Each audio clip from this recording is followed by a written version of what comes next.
हुगली जिले के चुनचुड़ा में anganwadi workers and helpers union की जिला समिति ने आज धरना प्रदर्शन किया और जिला शासक को 12 सूत्रीय मांगों का ज्ञापन सौंपा।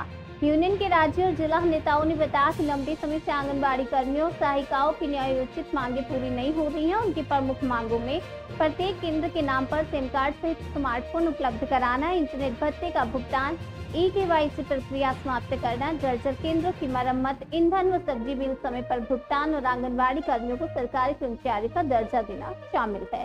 इसके अलावा यूनियन ने ईएसआई और पीएफ की सुविधा कार्यरत रहते हुए मृत्यु पर क्षतिपूर्ति और आश्रित को नियुक्ति देने तथा रिक्त पदों को जल्द भरने की भी मांग रखी है। नेताओं ने चेतावनी दी कि अगर उनकी मांगों पर सकारात्मक कार्यवाही नहीं हुई तो आने वाले दिनों में आंदोलन और व्यापक होगा। আজকে নিশ্চয়ই আপনারা দেখতে পাচ্ছেন এখানে হাজার হাজার অঙ্গনওয়াড়ি কর্মীরা হুগলি জেলা থেকে উপস্থিত হয়েছে।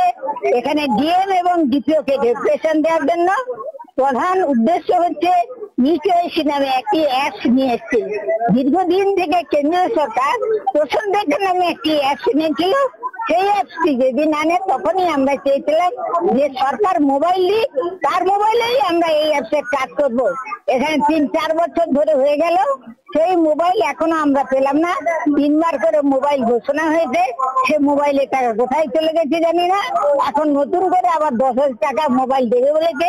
ওই 10,000 টাকার মোবাইলে কিছুই হবে না। তাই ই-কেওয়াইসি যে অ্যাপসটি, এটা খুবই ক্ষতিকারক। কারণ 1975 সালে এই স্কিম যখনই আসে মা শিশুদের পুষ্টি দেওয়ার জন্য এসেছিল। কারণ আমাদের এই পশ্চিমবঙ্গ নয়, সারা ভারতবর্ষে মা শিশুরা অপুষ্টিতে ভুগছিল। শিশুরা এবং মায়েরা অপুষ্টি ভোগার জন্য মারা যেতেন। তাই এই স্কিমটি চালু হয়েছিল। কিন্তু বর্তমান সরকার এই ই-কেওয়াইসি আনার ফলে এখানে মা শিশুরা বঞ্চিত হচ্ছে। গর্ভবতী মায়েরা তারা খাবার পাচ্ছে না যতক্ষণ না ই-কেওয়াইসিতে তাদের নাম তোলা যাচ্ছে। তাদের নাম তুলতে গেলে নামে একটি আসছে, সেখানে তোলা যাচ্ছে না। শিশুদের নতুন শিশুদের আমরা নিতে পারছি না, প্রসূতি মায়েদেরও তাদেরও নিতে পারছি না। তাহলে এখানে সরকার কেন্দ্র এবং রাজ্য উভয় সরকার চেয়েছিল যে এই অঙ্গনওয়াড়িকে দিয়েই এই মা এবং শিশুদের অপুষ্টি দূরীকরণ হবে, হয়েছিল।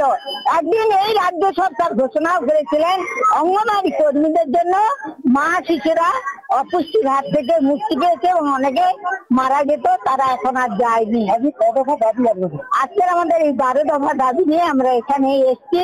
আমাদের স্মার্টফোন দিতে হবে, সিম কার্ড সহ। পরিকাঠামো নেই আমাদের, কারণ গোয়াল ঘরে, রান্নাঘরে, তারা আনাচে কানাচে আমাদের এই মানে অঙ্গনওয়াড়ি সেন্টার চলে। তাহলে সেখানে কি করে আমরা শিশুদের পরিষেবা সারা রাজ্যেই আন্দোলন চলছে।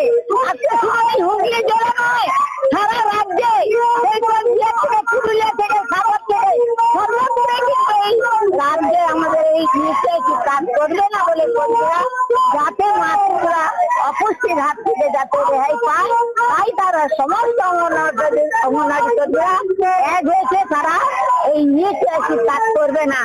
আর তাছাড়াও আপনি শুনলেন যে কর্মী সহায়িকাদের একটি খাওয়া ছিল। কারণ আমরা যাদেরকে পরিষেবা দিতে এসেছি, আমাদের নিজেদের পরিষেবা কি হবে? কারণ আমরা মাত্র 9,000 টাকা পাই। এই 9,000 টাকার বিনিময়ে আমাদেরকে 3টে সেন্টার চালাতে হয়।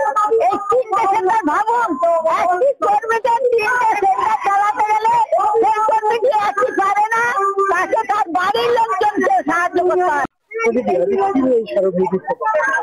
আমরা West Bengal anganwadi workers and helpers union AIUTUC অনুমোদিত আমাদের ওপরে যেই ধরনের আক্রমণ নেমে এসছে, আপনারা সবাই জানেন, আপনারা সবাই আমাদের আন্দোলনে থাকেন, আপনারা জানেন যে কি ধরনের আক্রমণ আমাদের ওপর নেমে এসেছে। আমাদের সেন্টারগুলোর কোনো পরিকাঠামো নেই, কাজের কোনো পরিবেশ নেই, সুস্থ পরিবেশ নেই। মা শিশুদের খাবার আমরা সঠিক করে দিতে পারি না, খাবারের বরাদ্দ যথেষ্ট নয়, জ্বালানির বরাদ্দ যথেষ্ট নয়। এখন আপনারা জানেন অ্যাপসে কাজ হচ্ছে ফোনের মধ্যে। আজকে বিগত 3 বছর হয়ে গেল রাজ্য সরকার আমাদের ফোন দেয়নি। ফোন না দিয়ে ভয় দেখিয়ে থ্রেট করে